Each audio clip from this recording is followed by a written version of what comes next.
అర్థం చేసుకో మగరాయ అంతా చెప్పకున్నా ఇంకా చాటుగా మిగిలాయా కనులు చెదిరే కాంచన వివరించే వీలు ఉందా వేధించే వయసు యాతన కలహించే వీలు కోరిందా కసిరే కైపు కామనా నొప్పంటూ భయపడతానా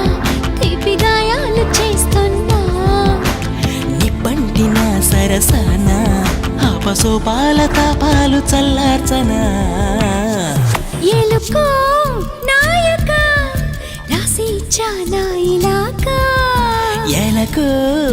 బాలిక దూసుకొచ్చావే ఇలాగా